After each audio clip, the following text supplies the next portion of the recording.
I just think it's really powerful. I think you're really amazing and brave.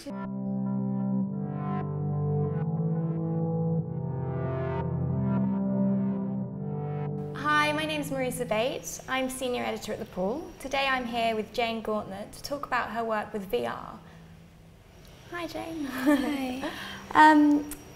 Could you start by explaining a bit about who you are and how you would describe what you do? Okay, so quite simply I'm a storyteller, and I find a story and then I explore which is the best platform to tell that story on. At the moment I'm exploring 360 film, and I'm moving on to virtual reality and potentially augmented reality, and I'm really interested in artificial intelligence. So I'm just very curious about different ways to tell stories. Wow. But I never use technology for the sake of using technology. Can we talk a bit about your project, In My Shoes? So the In My Shoes project came from a personal experience. I had a brain injury and I lost the ability to communicate, so I started to explore alternative methods to do that. And it was quite helpful for me to record how I was feeling. I struggled a bit to write and I struggled to have conversations. So I discovered that I started having arguments with my partner using cards. So kind of saying, I want to talk to you about this, you know, kind of doing that. And then I started using audio, so pre-recording arguments in a way, or sort of recording ways I could explain things to make it easier for me. And then I started working as a mentor for people with brain injuries. I started to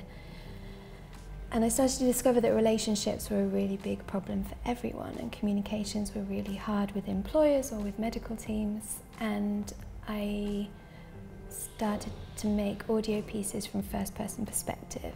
So they always start with close your eyes, imagine where you're sitting, to build up the environment to make it as realistic as possible. One of the most high-impact pieces I made was with a mother and daughter.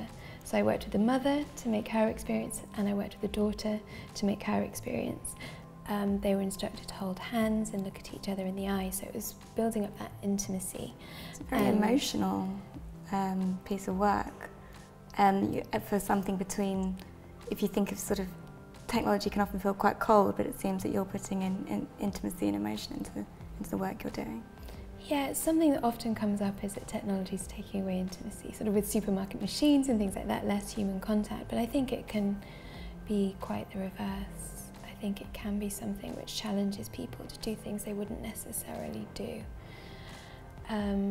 So I made nearly 100 of those pieces with people over the last 10 years. And in 2009, I discovered video goggles, and they were usually used for computer games, and they weren't 360, but they had screens in them. And I thought I might have fun with those. And they weren't really designed to keep on your face very well. You sort of put them on and they were just like sunglasses. So we adapted them and used a stocking to hold them on. So it was very much a DIY project. And I have epilepsy as a result of the brain injury, and I wanted to recreate an experience to show people what it was like from my perspective. I felt like people around me were much more frightened of the epilepsy than I was, and I wanted to show them the absurdities, and that sometimes it's a bit of an adventure and it can be frightening, but I really wanted to communicate what that was like.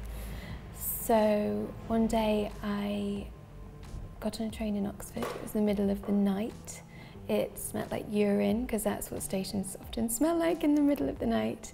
And I was coming back to London, but I woke up in Slough. And I'd been found under the table by one of the train conductors, and they had picked me up and taken me off the train.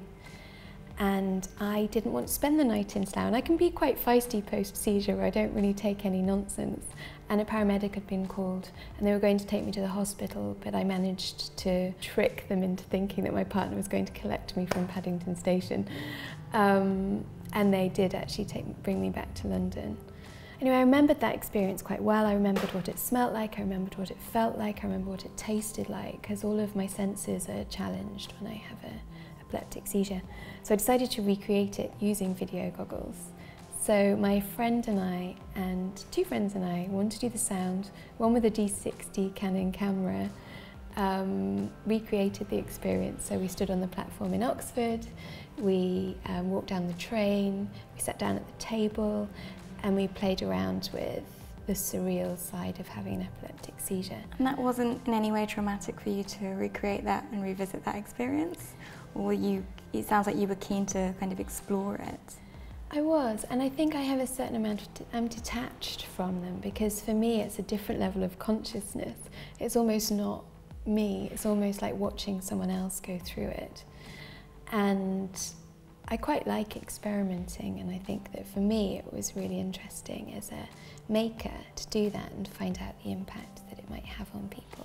And then I discovered 360 film and Oculus Rift. I made a piece called Dancing with Myself, which is another epilepsy piece about a seizure that I had. Like, we spoke about it briefly, but lots of people are saying technology is sort of making us depressed and distant from each other and sort of removed from each other as humans, but your work seems to actively help humans understand each other more.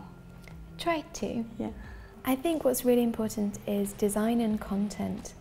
I think the way things are designed is really, really important, and I think quite often it can be ignored. I think sometimes when you're developing technology, you're so focused on that sometimes the content or the approach can be forgotten about. My focus is very much on designing high impact experiences which communicate with audiences, and the only time I would ever use technology is if it's going to enhance audience experience.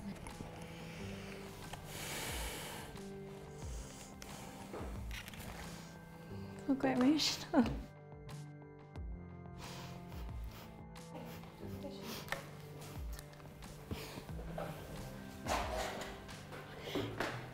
So moving. I just think it's really powerful. I think we're really amazing and brave. Shouldn't it? I'm sorry. The warning thing. I think you're amazing. I mean, it's such a smart piece of art or tech or whatever it is, somewhere in between. But it's also an articulation of an experience that I just can't even begin to imagine. And I think your bravery to find a way to articulate it that other people like me can understand is just, yeah, I'm quite overwhelmed. I wasn't expecting that at all. I don't know, I'd read about, you know, when I'm preparing to meet you, I'd watched interviews, but translating such a human emotion is incredible. Sorry to get so emotional.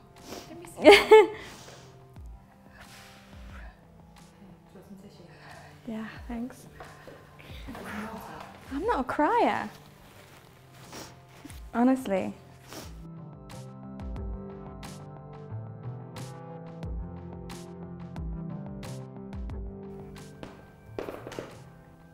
Has it gone black? Just close your eyes. Great.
Hi.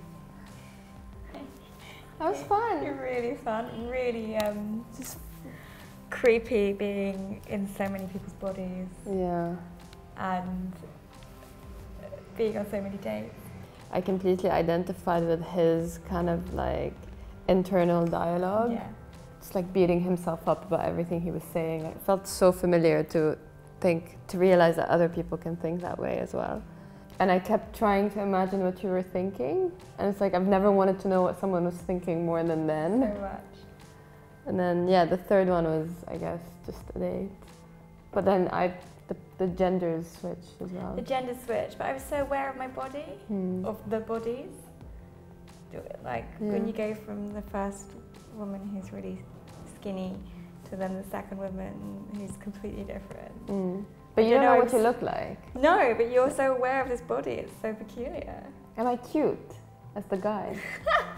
I think he looks like he would be really cute. It was more intimate than I expected. It's the first time that I felt like I can hear someone thinking and kind of see that internal dialogue, because usually we only know about our own and you almost forget that absolutely everyone else is going through the same. And just how like close you could be sitting, but how far away your thoughts and processes can be.